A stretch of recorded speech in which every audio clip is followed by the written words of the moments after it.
If you've been here before, welcome back. If this is your first time, welcome to the family.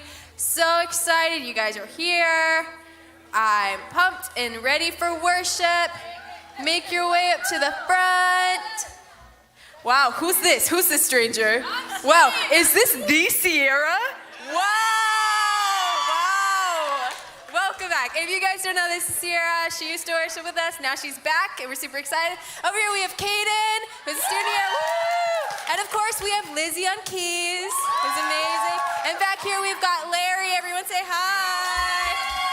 We're super excited to worship with you, but first we're going to pray. So close your eyes. I'm going to lead us in prayer.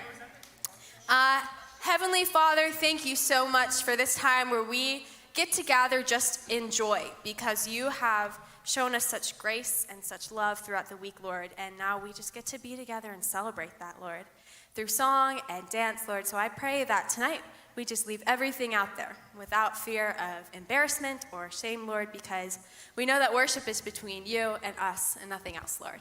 So I pray that in this time it's just filled with joy and good songs. It's in your name I pray these things. Amen.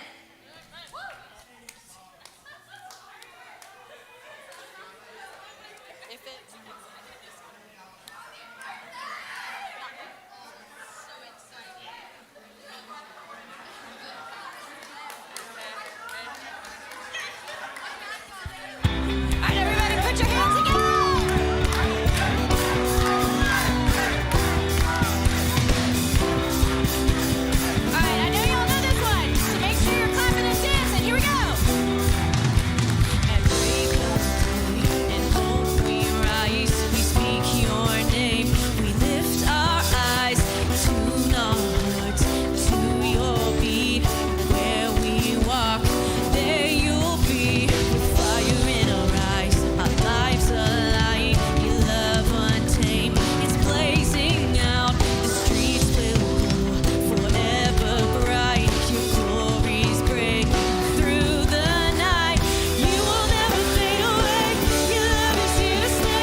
stood tall and I have crumbled in the same breath. I have wrestled and I have trembled toward surrender. Chased my heart adrift and drifted home again. Blinded blessing till I've been desperate to find redemption. And every time I turn around, Lord, you still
thank you for being the God that doesn't leave me.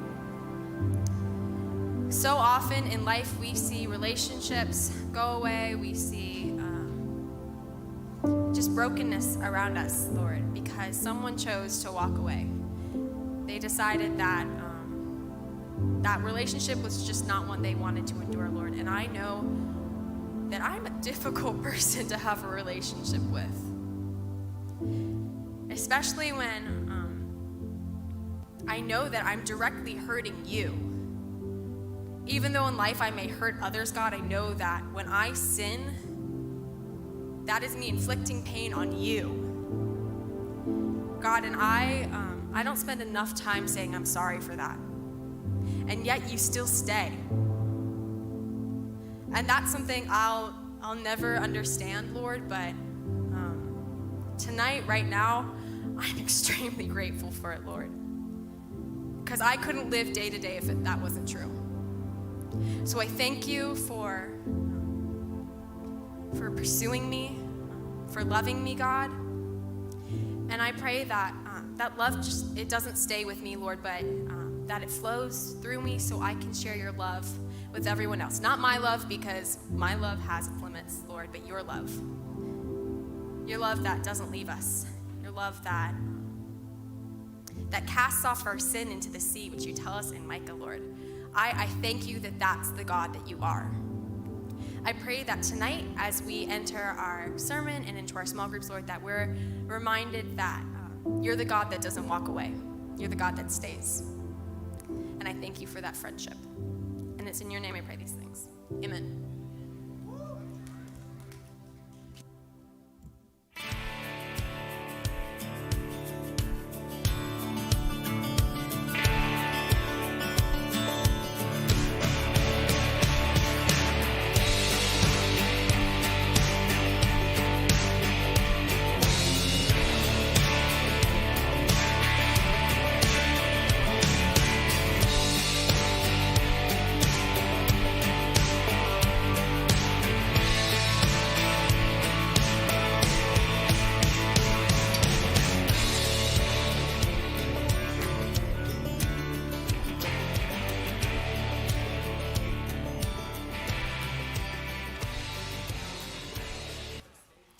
Well, hello. How's it going, guys? Hey, you should have a piece of paper on your chairs. Hang on to that. There should also be a pen. You're all going to need one. So if you don't have one, make sure you grab one off of one of the chairs. There's plenty of extras like over here and stuff. So make sure you grab one of those. We won't need it for a few minutes, but make sure you have one in a little bit. So, welcome to our new series, Break Trail, where we are talking about exciting journeys, new destinations. It's going to be great. And what I want to know as we get started, just out of curiosity, is have you ever taken a journey to a new place? Like an exciting, where's the most exciting place that you've gone, in your opinion? Anybody have a good one? Yeah. Aruba. That's an exciting place. Yeah, that counts. Yes. Amalfi Coast, Italy. That's amazing. Anybody else have a good journey? Yes. Like Puerto Rico. Puerto Rico? Yeah, for sure. We went to the tiny island off of Puerto Rico, which is different than the actual Puerto Rico. So the tiny. Was it part of the country of Puerto Rico? Yeah, I'm not a country. Puerto Rico is not a country. Territory of Puerto Rico? Yeah. Yes. Cole's Basement is a journey in and of itself. I don't have a hard time believing that. I've never been there, but I buy it. All right. Well, I thought, did you guys know that this week, I don't remember what day it is this week, but one of the days this week is International Women's Day? Did you guys know that? So I thought that we would maybe kick off our message tonight by talking about 3 trailblazing women. Is that okay with you? If you've ever gone hiking before, especially in the winter, then you know that breaking trail, when we talk about break trail around this, that it's something that you do when you encounter like deep snow that's tough to navigate or something. And when that happens, one hiker usually goes ahead of the group and clears the way so that others can follow behind more easily. So it's a lot easier to walk in the tracks of someone who has already broken the trail. That's where this phrase comes from. So we often call those people trailblazers. But we don't usually use the term literally, right? Like we talk about trailblazers often, but we're not usually, when we're talking about trailblazers, talking about somebody who like broke trail in the snow, right? We're talking about them in other contexts. So anybody want to give me a few trailblazers that you know of? And then I'll tell you the three that I want to mention tonight. Who? What? Huh? I didn't hear you. Cole did not understand the assignment. Okay, anybody else have one? Yes. Damien who? I don't know who that is. Okay, all right. You guys are killing it. You're killing it on this. What? Martin Luther King Jr. That's a great one. Sure. Anybody else? Somebody who started something. Yes. Rosa Parks. Great. Anybody else? Yes. Jesus, hey, it's like you read ahead on where we're headed. All right, before we go there, let me tell you about three that I came up with. So the first one, have you guys ever heard of Ada Lovelace? This is Ada Lovelace. Her full name is Augusta Ada King, the Countess of Lovelace. She lived from December 1815 to November of 1852. Here's what she was known for. She was an English mathematician and a writer. She was chiefly known, I don't understand what most of these words mean, but some of you will. She was chiefly known for her work on Charles Babbage's proposed mechanical general purpose computer, the analytical engine. Anybody understand what I just said? Some of you probably. Okay.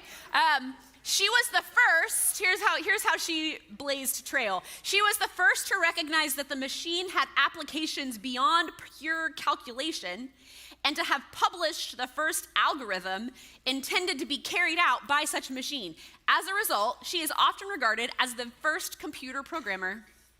Ada Lovelace. That's right. Let me tell you about another one. You're going to be more familiar with this one probably. Ruby Bridges.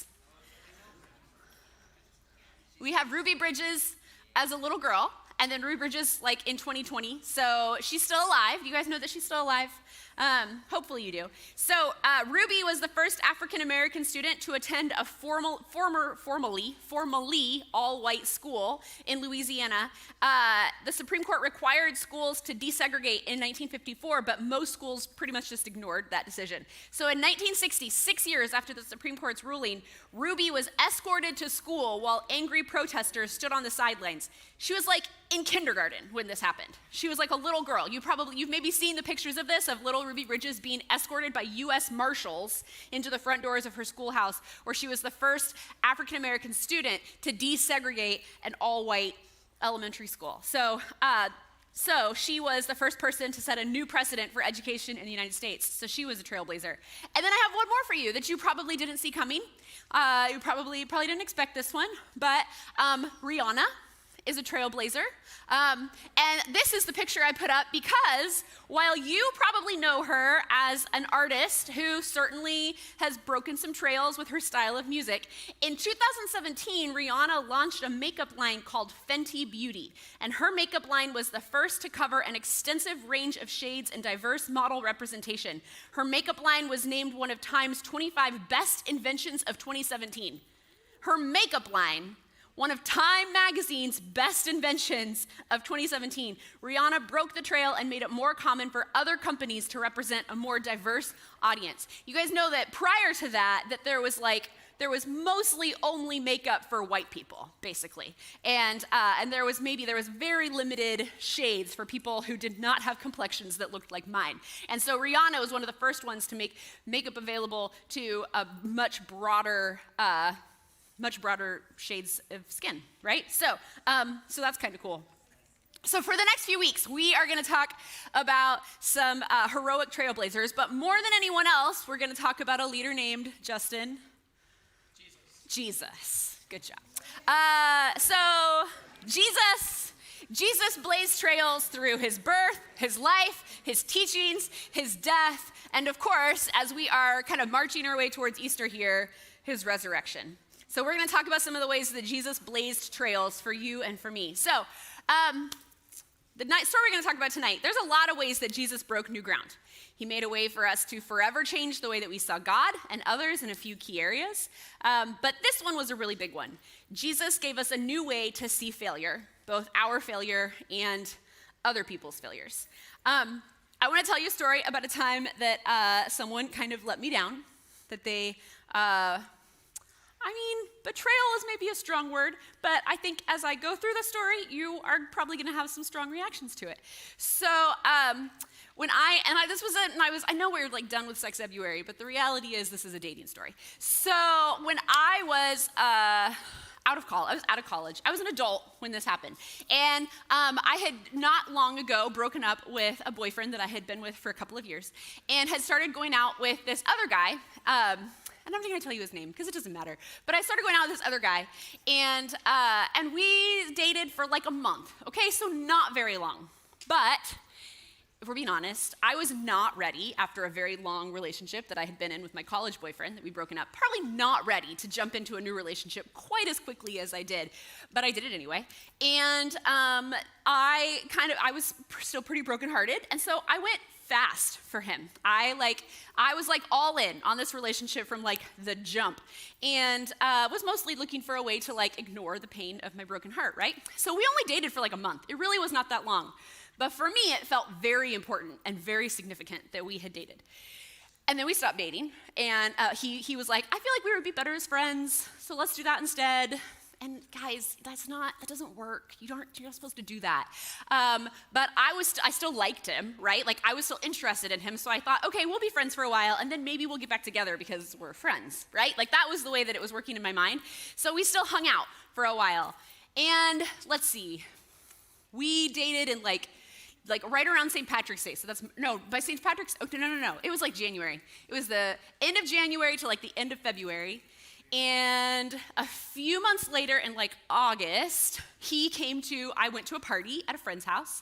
I would like to remind you that I'm in my mid-20s at this point. I went to a party at one of my friend's house, and I invited him to come, and he did, and I introduced him to my best friend, whose house it was. And by the next day, they were dating. So that what? We're gonna jump him after. There's no need. So that happened really fast after he and I stopped seeing each other, and it almost ruined our friendship. Like my best friend at that point, we'd been best friends. We met our freshman year of college, and we had been best friends through college, and now we were a couple of years out of college, and she was like my ride or die BFF, and she knew that I still was interested in him, but they started dating anyway. And they didn't just start dating, they got married a few months later. It was all the way. They are still married, yes, their relationship made it. But we had it was more than one conversation. I said some hurtful things to her as I expressed my frustration at her that she had decided to start dating this guy. And we barely survived. Our relationship barely survived this fracture. But it did. And they've been married now 12 plus years. And what? Oh, I planned the wedding, okay? It was a very small wedding, and she did not have a wedding party, but I planned the wedding, I booked the caterer, I set up the decorations, I did the wedding for her, so. Because of Jesus, let's go back to this. Here's why. I'm happy to tell you why. Maybe you had a moment like this where you hurt someone that you loved, or you wish that you could rewind the tape or change it, or you trusted someone else to keep a secret or a promise but to let you down. It's totally understandable if you feel like you aren't able to trust or maybe even love that person like you used to. Or maybe you let yourself down. Maybe you made a commitment to yourself, or maybe you're frustrated that you can't measure up to whatever standard you've set for yourself. What we're going to talk about today is two people pretty close to Jesus who let him down in some pretty significant ways, worse than my friend let me down, just to be clear. And the way that Jesus responded to his friends turned traitors is pretty trailblazing. So we're just a few weeks away from Easter Sunday and the day that we celebrate Jesus rising from the dead. But in the days leading up to his death, Jesus found himself in some pretty uncharted territory. Jesus knew he was about to die. He knew that was coming. There's actually a point in several of our gospel accounts where the text says that Jesus turns his face towards Jerusalem, and there's this, what's kind of written in there, the subtext of that is that he knows that this is the journey to the cross. He's turning his face and his attention towards, I'm headed now to what I know is going to be my death, kind of my final act. And so he knows that this is coming, but most of his friends and followers didn't know that he was going to die. One of them did. One of them knew, but most of them didn't. So we're going to jump around in Luke chapter 22 for just a minute. We're going to read a few sections. I'm going to throw it up on the screen so that you can follow along. But Luke chapter 22, verses 1 through 6 to start out. The festival of unleavened bread, which is called Passover, was approaching. The chief priests and the legal experts were looking for a way to kill Jesus because they were afraid of the people. Then Satan entered Judas, that's a strong way of putting it. Satan entered Judas, called Iscariot, who was one of the 12. He went out and discussed with the chief priests and the officers of the temple guard how he could hand Jesus over to them. They were delighted and arranged payment for him. He agreed and began looking for an opportunity to hand Jesus over to them, a time when the crowds would be absent. And then skipping down a few verses, we're going to go to verse 47. While Jesus was still speaking, a crowd appeared, and the one called Judas, one of the 12, was leading them. He approached Jesus to kiss him, and Jesus said to him, Judas, would you betray the human one with a kiss? And then skipping down to verse 54, after they arrested Jesus, they led him away and brought him to the high priest's house. Peter followed from a distance. When they lit a fire in the middle of the courtyard and sat down together, Peter sat among them. Then a servant woman saw him sitting in the firelight. She stared at him and said, this man was with him too, referring to Jesus. But Peter denied it, saying, woman, I don't know him. A little while later, someone else saw him and said, you're one of them too. But Peter said, I'm not. Man, I'm not. Man, I'm not. That's how it is in my head. An hour or so later, someone else insisted, this man must have been with him because he is a Galilean too. Peter responded, man, I don't know what you're talking about. And at that very moment, a rooster crowed. While he was still speaking, a rooster crowed. The Lord turned and looked straight at Peter. And Peter remembered the Lord's words, before a rooster crows today, you will deny me 3 times. And Peter went out and cried uncontrollably. All right. I would imagine that you have had some pretty bad friends in your life. Many of us have. I have also, who have had some pretty hurtful betrayals. But Judas has to be the worst friend of all time. Judas singles Jesus out. He betrays him to his face. He greets him with a kiss that's supposed to be like at this time would be like a common way of acknowledging friendship between one another would be to give him a kiss. But he does this kind of intimate thing in order to let the guards know that this is the one that you want so that he can be arrested. Judas didn't just let Jesus down. He actually wanted him dead. But it gets worse. Not only was Jesus betrayed by his friend Judas, but he was also betrayed by his dear friend Peter. Now, Peter was potentially one of Jesus's most beloved friends. Like, we sometimes talk about, depending on how long you've kind of been around church circles, like there's the 12 that are Jesus's closest followers and disciples, right, that we talk about a lot. But then within the 12, we often talk about like the 3. And Peter is one of the 3 that we talk about that is like when Jesus, you maybe have heard the story about, it's called the Transfiguration, where Jesus takes some people up on a mountain and like transfigures into like all of Jesus's glory, right? Peter's one of the ones that he shows himself to kind of in this way, in this special, unique way. So he and Peter are tight. And Peter denied that he even knew Jesus 3 times. And you get the sense that Jesus, he knew it was happening as it was happening, right? Because the text tells us that after the 3rd time, the rooster crows, and you can just imagine Jesus like standing there, he's like handcuffed, he's been beaten already at this point, and he just turns and like looks out the window or something, and they just like their eyes meet, and they just both know. They both know what's just happened. Jesus is God, but he's also human. He's complete with all the emotions that we humans know well. And so I can't really imagine how painful it would have been for Jesus' friends to let him down in such significant ways. So I want you to put yourself in Jesus' shoes for a minute. Or maybe in my shoes, 12, 13, however many years ago it was. And I want you to consider, if your friend did something horrible to you and didn't apologize, and then you like literally saw them the next day, maybe, right? Like you see them shortly after that. What would you do? Like what would you do if you see somebody, they've betrayed you in like a deep, hurtful way, and then you see them the next day? Do you avoid them at all costs? Some of you are avoiders. Some of you handle conflict by not talking about it, avoiding the other person, silent treatment, pretend it never happened, stuff it down, pretend like it's not a problem. Do you confront them and get the awkwardness out of the way? Anybody a confronter when you have conflict? Yeah. Pretend you don't know what happened? Any of you just like, maybe if I just act like this never happened, then it didn't happen, it'll be fine. Or maybe you move to a new state and change your name so you never have to deal with it. Yeah. A few of you. Yeah, okay, all right. All right, so now that you've imagined what it's like to be let down, I want you to put yourself in Judas's or in Peter's sandals for just a second. Can you imagine the weight of such a huge failure resting on your shoulders? If you're them, I want you to remember to realize that you've betrayed your friend, someone who had never been anything but kind and loving toward you. And you betrayed your friend so badly that they ended up getting in trouble. And not only in a little trouble, but they got killed. They died because of what you did. It's pretty easy to see why Peter and Judas were very upset about the way that they treated their friend Jesus in the end. But Judas and Peter chose to address their shame in completely different ways. They did not handle the guilt that they felt in the same way. Now, I would argue that they both betrayed their friend for sure. Judas's betrayal, like, literally led to Jesus' death, and Peter's did not. So there's maybe some different kinds of shame there. But still, they handled it in very different ways. In one of the greatest tragedies in the entire Bible, Judas didn't give Jesus. It's really hard to say Judas and Jesus interchangeably, like over and over again.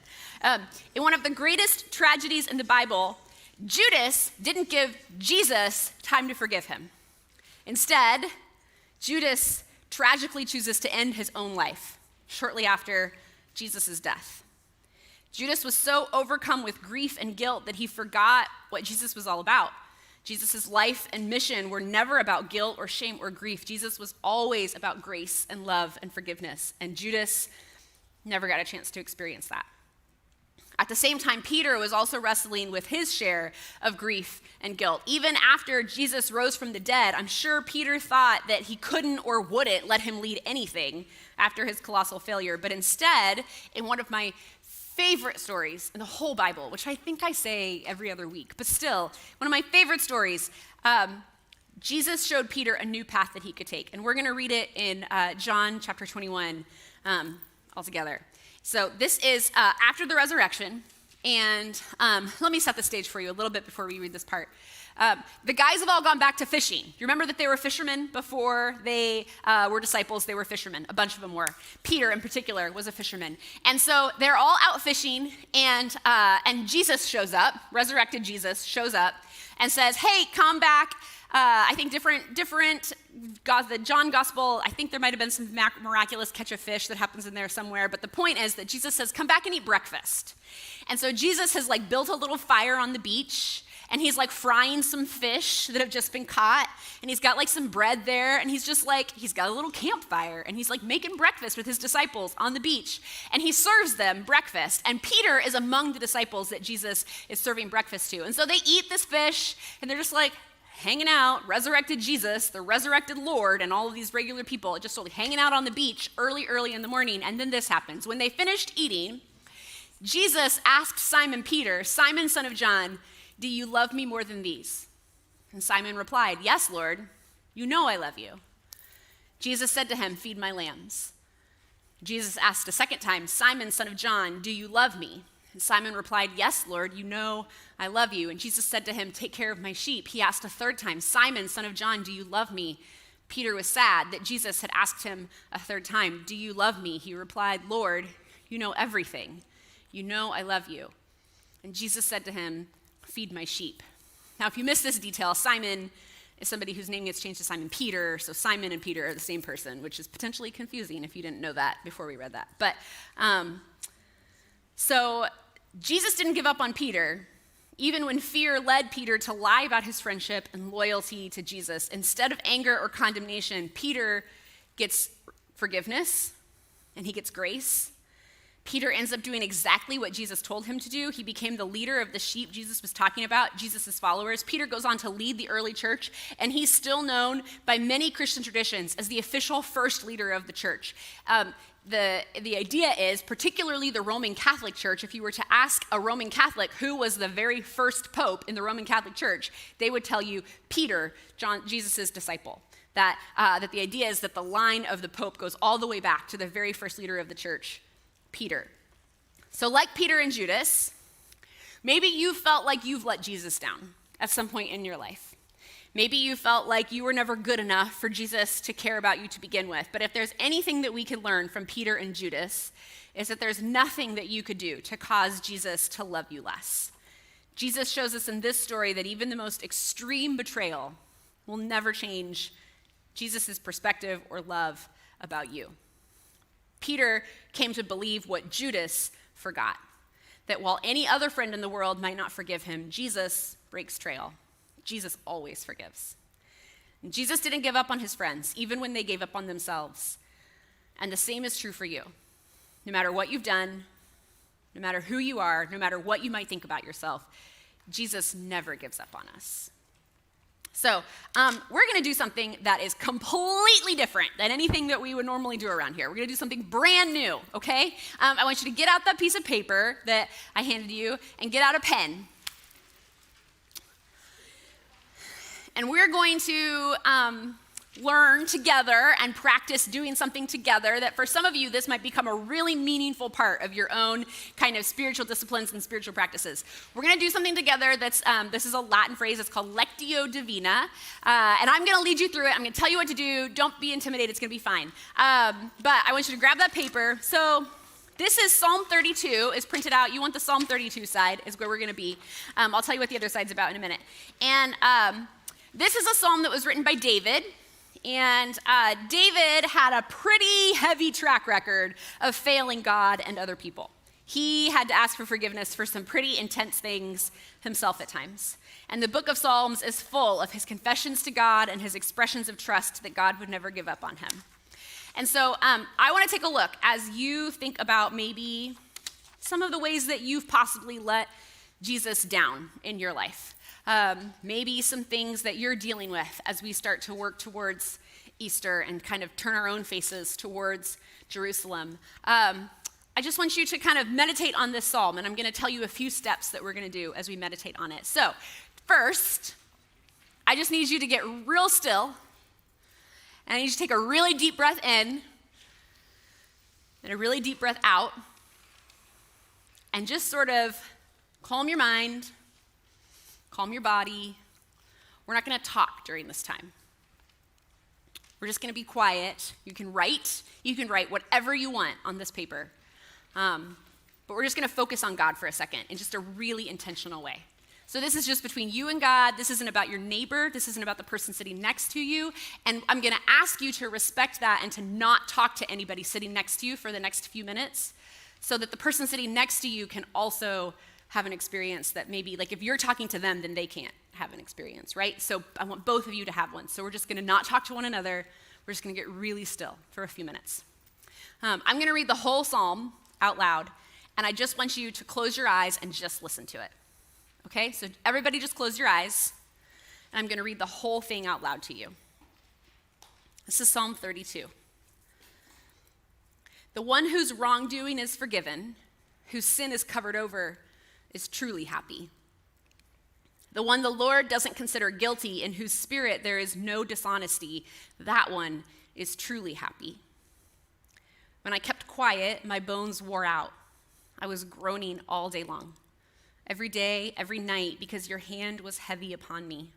My energy was sapped as if in a summer drought. So I admitted my sin to you. I didn't conceal my guilt. I'll confess my sins to the Lord, is what I said. Then you removed the guilt of my sin. That's why all the faithful should pray to you during troubled times, so that a great flood of water won't reach them. You are my secret hideout. You protect me from trouble. You surround me with songs of rescue. I will instruct you and teach you about the direction you should go. I'll advise you and keep my eye on you. Don't be like some senseless horse or mule whose movement must be controlled with a bit and a bridle. Don't be anything like that. The pain of the wicked is severe, but faithful love surrounds the one who trusts the Lord. You who are righteous, rejoice in the Lord and be glad. All you whose hearts are right, sing out with joy. You can open your eyes. I'm going to read it again, but this time I want you to follow along on your paper. And at some point, as we go along, maybe a word or a phrase or an entire verse will kind of stick out to you. And it'll be like it's calling out to you. And I just want you to take your pen and just underline that part that's calling out to you as we read together, okay? So I'm going to read it a second time. And read along with me and be writing as you go. The one whose wrongdoing is forgiven, whose sin is covered over, is truly happy.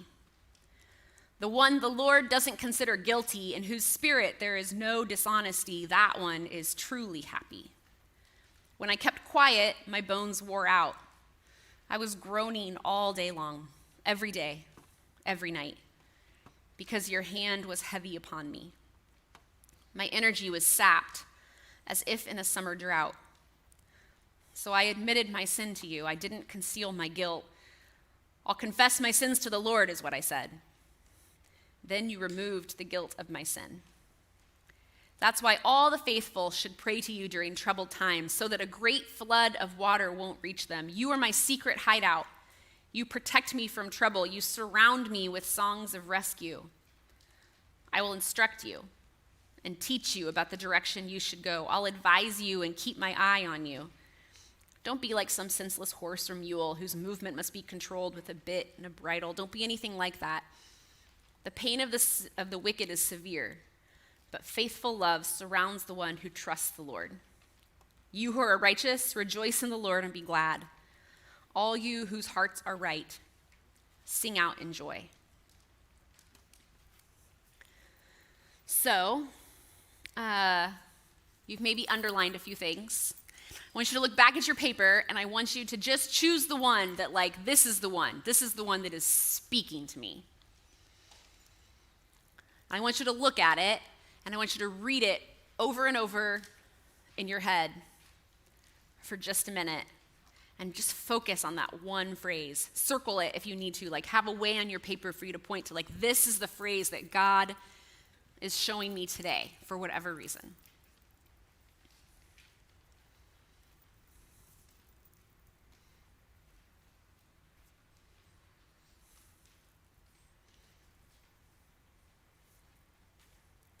I'm going to read the whole psalm one more time. And as I read it, I want you to just focus on the part that you circled, your phrase. I'll read the whole thing. You just focus on the one that God is pointing out to you today. The one whose wrongdoing is forgiven, whose sin is covered over, is truly happy. The one the Lord doesn't consider guilty, in whose spirit there is no dishonesty, that one is truly happy. When I kept quiet, my bones wore out. I was groaning all day long, every day, every night, because your hand was heavy upon me. My energy was sapped, as if in a summer drought. So I admitted my sin to you. I didn't conceal my guilt. I'll confess my sins to the Lord, is what I said. Then you removed the guilt of my sin. That's why all the faithful should pray to you during troubled times, so that a great flood of water won't reach them. You are my secret hideout. You protect me from trouble. You surround me with songs of rescue. I will instruct you and teach you about the direction you should go. I'll advise you and keep my eye on you. Don't be like some senseless horse or mule whose movement must be controlled with a bit and a bridle. Don't be anything like that. The pain of the wicked is severe, but faithful love surrounds the one who trusts the Lord. You who are righteous, rejoice in the Lord and be glad. All you whose hearts are right, sing out in joy. I hope that was maybe meaningful for you in a way that you weren't expecting. Sometimes just hearing the same thing read to us a few times just hits different. This was David's prayer of repentance. David knew that God would never give up on him, no matter how big a mistake he'd made. And so if you're struggling to forgive yourself, I just want you to remember tonight that Jesus will always forgive you.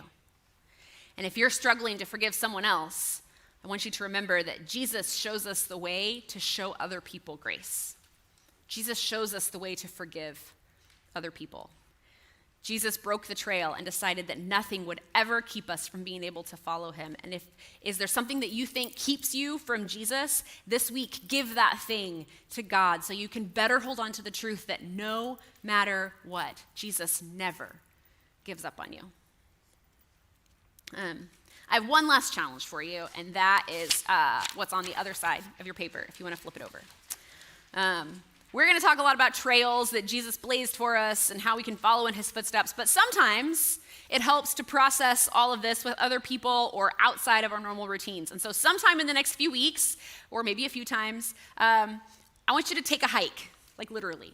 Invite a few friends or get your small group together. And it can be like just a short walk, like around your block if you want, or it could be like a more intense hike on a local trail, whatever means something to you. I just want you either way to just start walking and to take this handout with you, and it'll give you some things to think about, and you can talk as you go.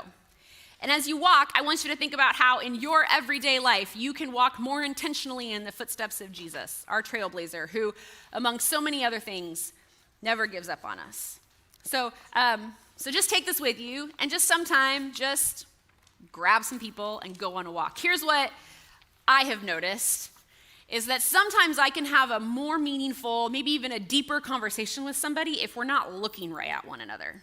If we're like, like if you're walking, then you're looking at something else, right? Like, for example, probably some of you have experienced, like, you'll be like in the car with your mom or dad and you'll like confess something to them that you could like never tell them, like face to face. Like maybe you said something in the car, or like maybe like at night or something like that, when like they're tucking you into bed. I don't know if your parents still do that, but you like say something that like you would never say maybe if, you were trying to stare them in the face. The same thing can be true with our friends. If there's a hard conversation we're trying to have, it can help to like focus on something else with our eyes, and then we can like maybe talk a little bit more freely. So I just want you to try it. Try taking a walk, taking a hike, and having this conversation. I'm going to pray for you, but first, I have a few things that I want to tell you about, a few announcements. Number one, all of the 10th grade guys are meeting together tonight. Andy and Jack are both out of town, so you're all meeting together. We're not quite going to throw Leo to the wolves just yet. What? Can we just like keep it that way? No. That's a great idea. No, we cannot. But tonight, that's the deal. The second thing I want to tell you is don't forget about Hangar 48. We are officially less than a month away from Hangar 48. It is April 1st, 2nd, and 3rd, and it is not too late to sign up. We would love to have as many of you as possible come to that. It's going to be awesome. We've been posting a lot about it. You can sign up online. You can do all of it online. So April 1st, 2nd, 3rd, Hangar 48. And also, we had a request tonight so Fairfax Kids, you might have noticed, is doing Pajama Day next Sunday. We thought maybe we'd do Pajama Day next Sunday too. So next Sunday, wear your pajamas. Apparently, there was a thought that I needed to remind you that means being fully clothed, boys and girls. Surely I didn't need to tell you that, but it was suggested that I should clarify. So Pajama Day next week because it's daylight savings, which hopefully by 6:30 does not impact you anymore. But daylight savings is next week, spring forward, all of that. Okay, I think those were the big things that I wanted to tell you about. The mission trip, we're also still signing people up for the mission trip, so you should think about doing that too.